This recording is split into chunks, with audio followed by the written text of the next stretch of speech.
Bismillahirrahmanirrahim. Assalamualaikum warahmatullahi wabarakatuh. Alhamdulillah teman-teman, rekan-rekan mahasiswa, kita di mata kuliah ilmu pendidikan Islam sampai di materi yang terakhir, yang ke-12, relevansi pendidikan Islam terhadap kemajuan bangsa. Jadi endingnya bagaimana ilmu pendidikan Islam mata kuliah ini dan materi-materinya itu relevansinya dengan kemajuan bangsa yang konsen kepada karakter, karena kita krisis karakter ya.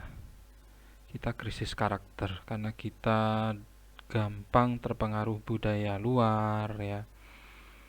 Tidak punya prinsip hidup, tidak punya prinsip landasan kehidupan. Nah, itu makanya penting konsen di karakter. Mengapa harus ada pendidikan karakter? Why? Apa itu karakter? Apa itu pendidikan karakter? What? Kapan pendidikan karakter tepat diberikan? When? Siapa yang harus diberi pendidikan karakter? Siapa yang harus bertanggung jawab melakukan pendidikan karakter? Who? Kemudian bagaimana melakukan pendidikan karakter? How? Nah, ini yang paling penting dalam relevansinya terhadap kemajuan bangsa. Iktibar kehidupan. Karena kita ilmu pendidikan Islam, maka rujukan utamanya adalah Al-Quran dan Hadis.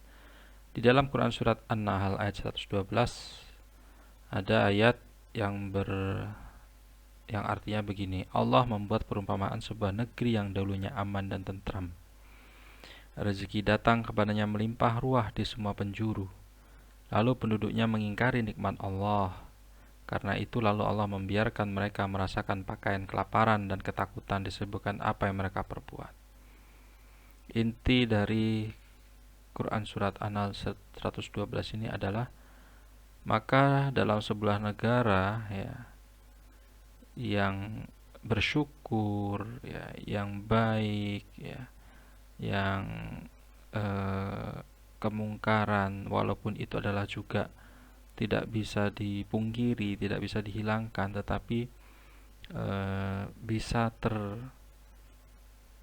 terkondisikan amat sangat minim gitu ya, dengan kebijakan-kebijakan pemerintahan yang berorientasi kepada keutamaan agama, kepada keutamaan kebaikan ya. Tidak ada kepentingan kelompok-kelompok yang orientasinya adalah untuk kekayaan sendiri, kekayaan individu, kekayaan kelompok, partai politik, tetapi untuk kemaslahatan bersama, pemerataan kekayaan secara rata gitu ya. Nah, itu semua adalah sebagai bentuk tidak mengingkari, bahkan mensyukuri nikmat Allah yang telah diberikan. Contoh kecil sajalah, dapat rezeki misalnya berapa, 2 juta misalnya gitu ya. Nah, kita tahu di dalam ilmu Islam ada di rezeki kita itu ada titipan rezeki untuk orang yang membutuhkan. Ya toh, minimal 5% gitu ya. Minimal atau 2,5% gitu ya. 2,5% dari 2 juta yang kita terima setelah kewajiban-kewajiban dipenuhi, utang piutang, kebutuhan anak istri. Nah, itu sisanya berapa? Apakah mencapai nisab? Maka dikeluarkan 2,5% untuk zakat malnya, misalnya zakat penghasilannya itu. Tuh ya. Harus dipaksakan, harus dibiasakan, karena kalau nuruti kekurangan, gaji 100 juta pun ya dianggap kurang. Punya hutang masih, karena hutang ruko yang di sana, hutang rumah mewah yang di sana, hutang mobil mewah, ada 3 angsuran. Nah ya, kalau nuruti itu ya, sedangkan dianjurkan zakat itu adalah setelah kewajiban hutang piutangnya selesai ya, padahal dia hidup bercukupan bahkan berlimpah mewah, ya enggak bisa gitu juga kan gitu. Itu harus tadi itu dari sadar diri sendiri, karakter diri sendiri gitu. Kemudian Quran surat Ibrahim ayat 24 sampai 26. Apakah kamu tidak memperhatikan bagaimana Allah telah membuat perumpamaan kalimat yang baik? bagaikan pohon yang baik, akar yang kuat menghujam ke bumi. Ranting dahannya menjulang tinggi ke angkasa. Pohon itu terus berbuah setiap saat tanpa henti atas izin Tuhannya. Allah membuat perumpamaan seperti itu agar manusia memperoleh peringatan. Ya. Jadi apa maksudnya di sini? Pohon yang tinggi, ya, diterpa angin kuat sekalipun, jika akarnya kuat menghujam ke bumi, ya, kemudian dirawat dengan baik, dengan keilmuan, pengetahuan agama terutamanya, ya, maka akan menghasilkan buah yang juga baik, akan menghasilkan dari keluarga tadilah, misalnya kaitannya dengan materi sebelumnya, ya, karakter keluarga yang kuat, ya, yang zuhud, sederhana, terkenal dermawan atau dermawan bahkan, ya. Kadang kita kan tidak bisa mengukur diri kita ini dermawan, tapi orang yang menilai kita, ya. Jangan menganggap diri kita ini sering memberi kemudian kita menganggap diri kita dermawan, itu kan tidak. Nah, itu semua kan karakter yang kuat di dalam sebuah keluarga, dalam sebuah pohon. Di sini digambarkan Quran surat Ibrahim, maka itu semua akan kuat semuanya itu, ya. Pohonnya kuat, tidak gampang diterpa angin, tidak gampang dimasuki, disisipi budaya luar, ya. Karakter yang sudah kuat, prinsip sudah kuat gitu, ya. Tuh. Nabi Muhammad diperintahkan oleh Allah untuk mengisahkan cerita dalam Al-Quran tentang para Rasul, Nabi Musa, Harun, Ismail, Nuh, bahwa mereka menyungkur, bersujud, dan menangis bila ditunjukkan ayat-ayat Allah. Selanjutnya Allah memperingatkan, maka datanglah sesudah mereka generasi yang jelek, menyanyiakan sholat dan memperturutkan hawa nafsunya. Mereka itulah yang jelas akan sesat, kecuali orang yang bertaubat, beriman, dan beramal soleh. Maka mereka itu akan masuk surga dan tidak mungkin dianiaya, dirugikan sedikit pun. Ini Quran surat Maryam. Bagi orang yang keimanannya lemah, ya, setelah umat nabi-nabi, kita ini umat terakhir, ya, sudah ditegaskan di dalam Quran surat Maryam itu kita ini adalah generasi yang jelek. Ya udah, jelek sekalian, ya enggak begitu juga gitu, ya. Ini adalah pecut bagi kita umat terakhir. Kita adalah generasi setelah beliau-beliau, para nabi itu, Nabi Musa, Harun, Ismail, Nuh, Nabi Muhammad, umat terakhir. Ya, harusnya kita sudah diperingati seperti ini, Allah kan memperingatkan ini kan. Maka jangan sampai itu di apa namanya, sebagai peringatan. Sudah tahu peringatan itu jurang, jangan dilewati kan gitu. Sudah peringatan kita ini umat nabi terakhir lemah imannya, maka buktikan dengan riyadhah, dengan membiasakan hal-hal baik untuk penanaman karakter itu tadi. Tuh. Kemudian juga dari hadis ketahuilah bahwa dalam diri setiap kalian ada mudghah, segumpal daging. Jika mudghah itu bersih, maka semua yang ditampilkan oleh orang tersebut juga bersih, baik. Dan jika mudghah itu rusak, maka yang ditampilkan oleh orang tersebut juga rusak, tidak baik. Ketahuilah bahwa yang disebut mudghah itu adalah al-qalbu, hati. Tempat memompanya, tempat darah, tempat jantung memompanya hati itu anunya, yang paling utama intisarinya kan gitu. Maka itu tadi, kalau keluarganya baik, ya, kepala rumah tangga suaminya baik, selaku yang wajib menafkahi, maka dia pasti memperhatikan betul bagaimana nafkahnya itu dihasilkan dari yang halal, dari yang baik-baik juga. Tidak ingin yang tidak baik, yang syubhat sekalipun tidak ingin, apalagi yang haram. Hati-hati, ya. Anak sakit-sakitan, anak nakal, nah itu jangan-jangan adalah peringatan. Ya, anak kok susah diatur, susah diomongi, ya, tidak pernah didoakan, diberi makanan dari hasil yang haram, na'udzubillah min zalik. Itu harus diresapi, dipahami betul, harus menjadi prinsip. Lalu bagaimana pembangunan karakter itu? Input kondisi saat ini yaitu murid, mahasiswa, ya, yang calon guru murid itu, pejabat, akademisi, masyarakat. Nah, itu semua diproses, ya, dengan materi, isi atau materi di sekolahan, di keluarga, ya, di masyarakat, kebijakan-kebijakan pendidikannya yang memihak kepada pendidikan itu sendiri, bukan kepentingan pesanan gitu, ya. pendekatan atau metode cara yang dipakai tepat gitu ya. SDM, murid guru, bagaimana murid menghormati guru, guru menyayangi murid. Ya, tidak ada lagi atau jangan sampai ada itu yang murid menghamili guru, guru menghamili murid, baliknya.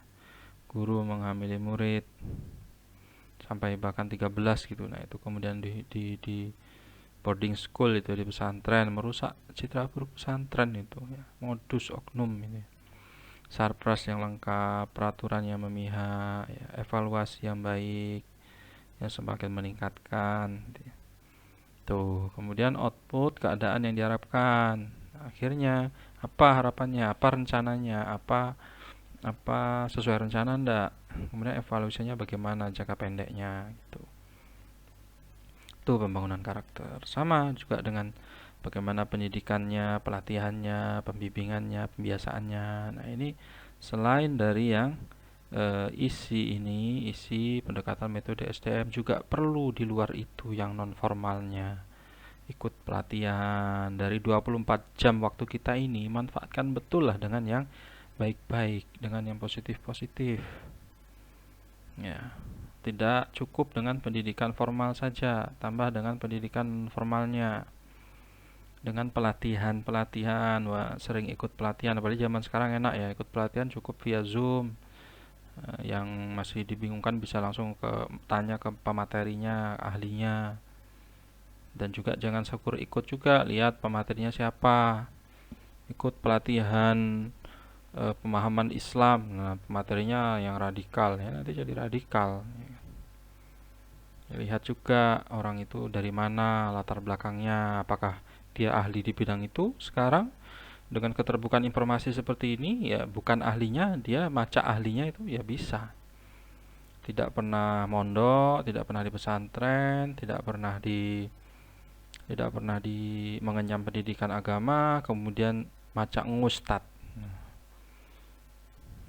Semacam ustad berdalil dan sebagainya, itu dilihat juga. Itu bukan berarti menolak ya apa yang dia disampaikan Al-Quran hadis, tidak, tapi itu tadi. Dan kemudian yang paham ya, teman-teman yang pesantren yang ya, jangan diam saja. Kalau diam saja, punya ilmu agama kemudian diam saja, tidak peduli dengan kemungkaran yang terjadi, tidak peduli dengan amar ma'ruf nahi mungkar, maka ya justru kejahatan itu yang merajalela.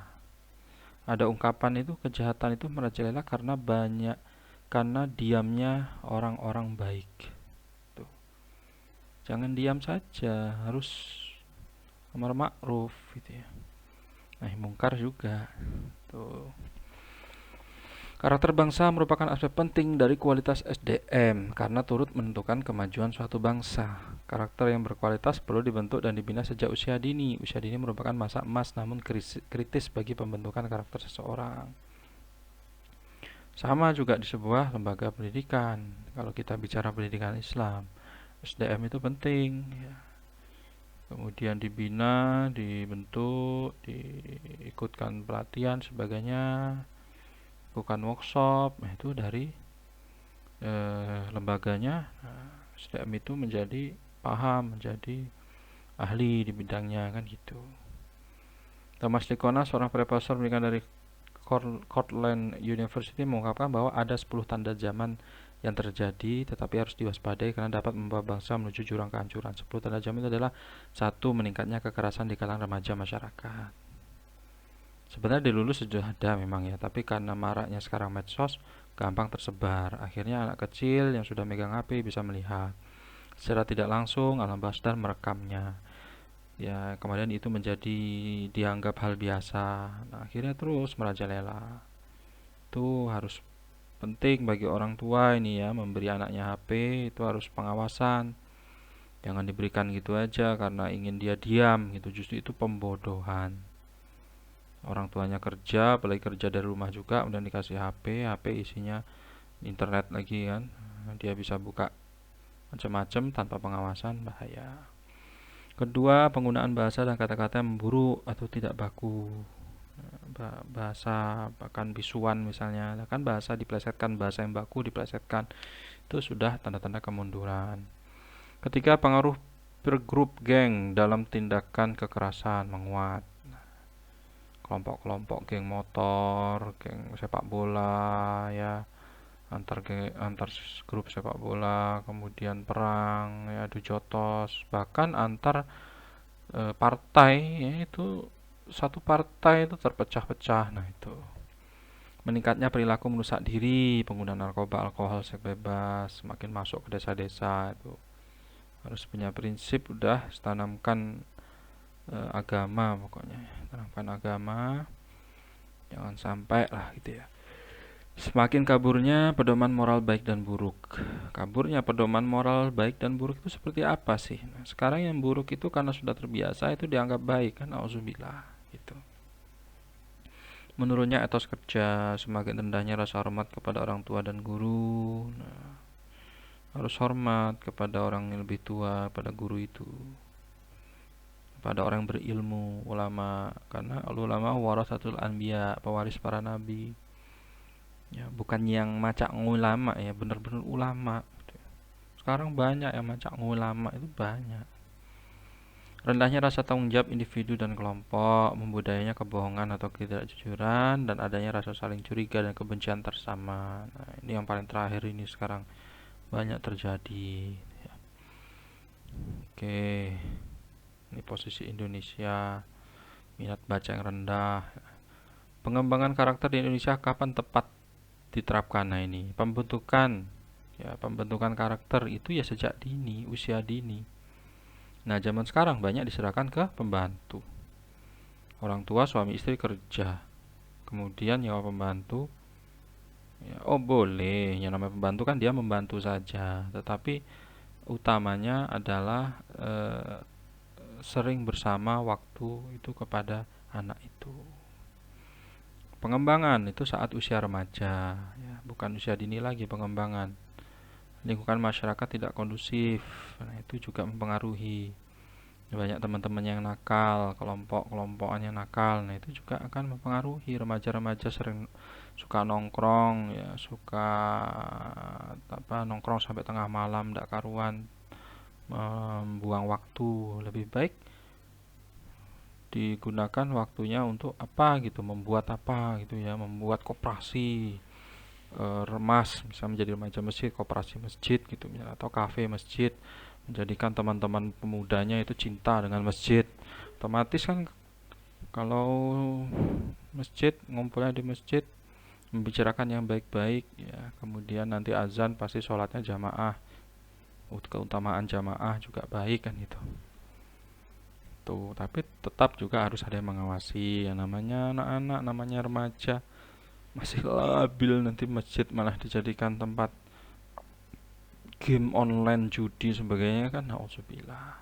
Tuh. Dan pemantapannya adalah saat usia dewasa. Jadi kalau usia dewasa, mahasiswa ini kan sudah usia dewasa, sudah seharusnya sudah pemantapan gitu. Bukan berarti terlambat, tidak ya, tapi harus sudah pemantapan. Kalaupun baru tahu misalnya tentang keilmuan-keilmuan Islam yang tadinya umum, kemudian di kampus sudah usia dewasa, remaja ke dewasa ngambil pendidikan agama Islam baru tahu, nah itu diterapkan, tidak apa-apa. Tidak ada kata yang terlambat dalam belajar. Diterapkan, dimantapkan betul, diistiqomahkan gitu. Ya, tidak cukup hanya pintar intelektual, tapi juga keseimbangan pintar emosional, spiritual. Itu dengan apa? Dengan ibadah. Dengan pembiasaan ibadah sunnah. Senin Kemis, duha, rawatib, qobliyah ba'diyah, bahkan Daud, tahajud, apalagi ya, sodako, sedekah pagi, ya, sholat berjamaah 5 waktu. Itu pemantapan, diistiqomahkan, maka itu akan menjadi karakter yang baik saat sudah di usia dewasa sampai beranjak ke usia nanti mencari kerja, mencari nafkah, itu akan eh, ter terpatri ya dalam lingkungan masyarakat yang kerja juga. oh itu anaknya begini begini begini baik, oh itu anak, oh itu orangnya baik, itu wah akan di apa namanya, hormat kepada yang tua ya, maka akan direkom dengan orang tua gitu. Ini anak baik ini, mari kita kader kan gitu.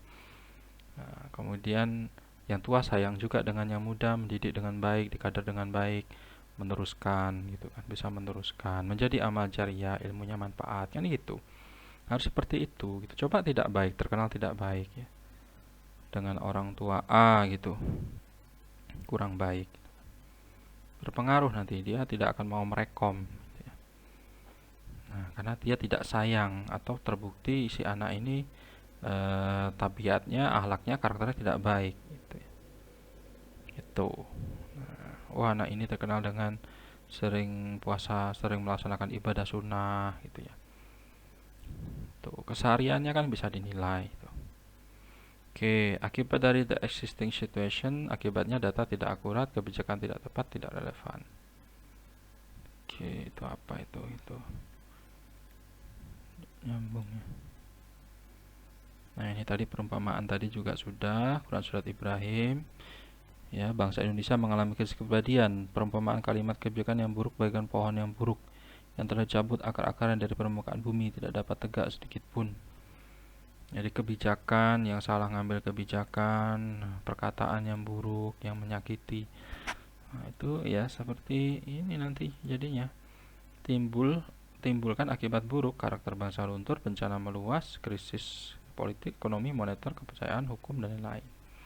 Maka bicara yang baik-baik ya, jujur, tidak saling menyebar fitnah, budayakan sikap konfirmasi, tabayun ya, kemudian budaya komunikasi yang baik, tidak si pengambil kebijakan tidak mengambil kebijakan sepihak gitu ya, komunikasi lah gitu ya, cari solusi alternatif gitu. Jangan langsung ujuk-ujuk mentang-mentang pemimpin ya ngambil kebijakan seenaknya sendiri ya, tidak melihat dampak dari kebijakan ke depan itu bagaimana, dampak keluarganya, dampak SDM selanjutnya, dampak SDM yang akan datang gitu ya, dampak-dampak yang lainnya. Tuh ya, ini nilai-nilai yang perlu diajarkan pada anak: kejujuran, loyalitas, hormat, cinta, tidak egois, baik hati, keberanian, damai, mandiri, disiplin, setia, adil ya. 9 indikator pendidikan karakter: cinta Tuhan ya, tanggung jawab, disiplin, mandiri, jujur, hormat, santun, dermawan, percaya diri, adil, baik, rendah hati, toleransi. Apa yang harus mulai dilakukan oleh guru? Merubah sikap kepribadian menjadi lebih baik atau profesional, sehingga dapat memberikan manfaat besar dalam mencerdaskan bangsa. Itu paling penting, dari diri sendiri dulu, karena ada kompetensi kepribadian. Tugas guru itu kan kompetensi kepribadian, pedagogik, sosial, apalagi satu lagi, 4 kompetensi yang harus dikuasai oleh guru kan, harus oleh pendidik.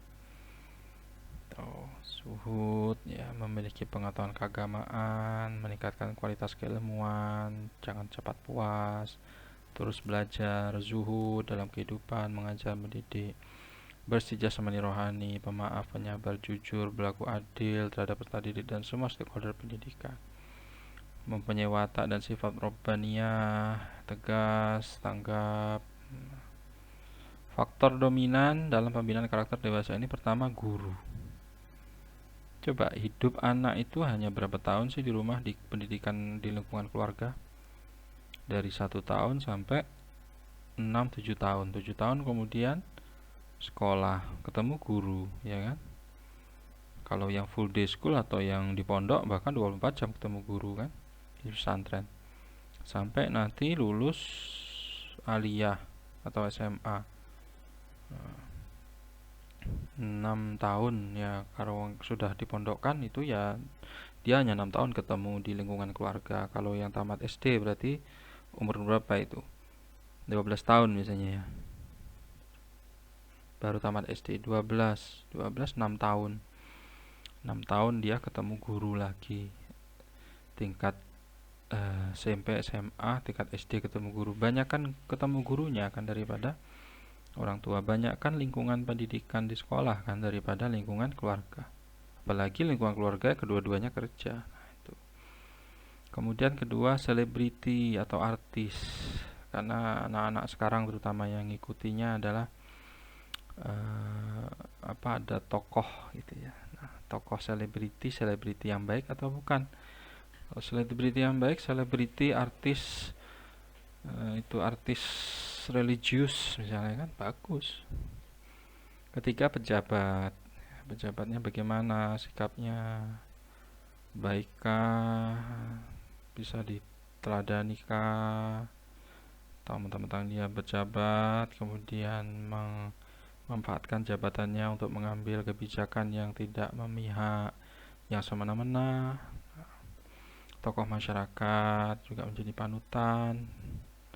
Ini ditokohkan malah tidak bisa menjadi panutan, dituakan malah tidak bisa digugu, ditiru kan. Jangan sampai gitu. Teman sejawat ya.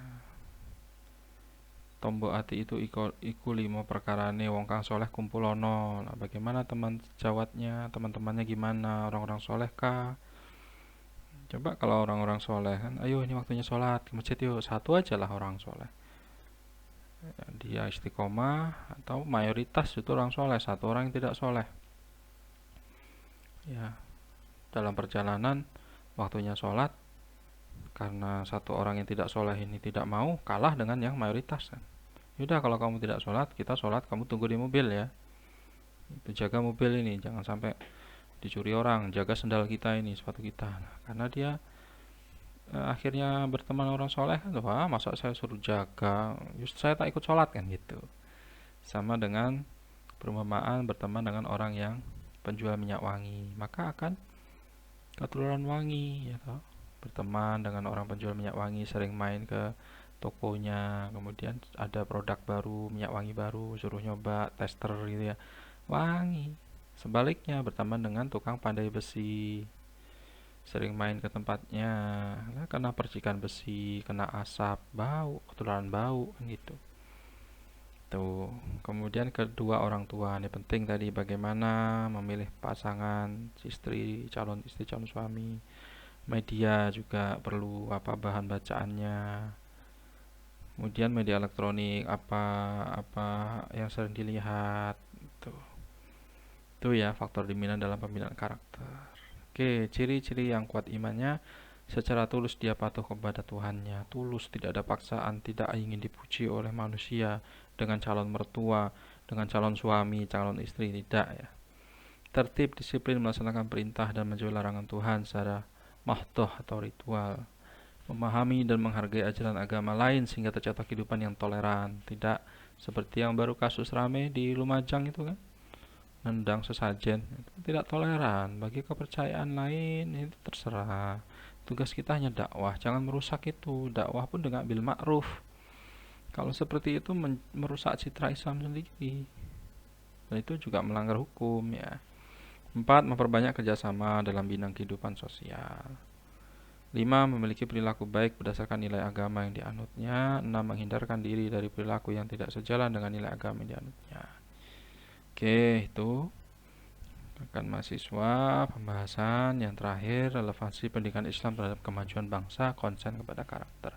Silakan yang belum dipahami didiskusikan ya, mendapat nilai poin UTS di Google Classroom. Saya akhiri, wassalamualaikum warahmatullahi wabarakatuh.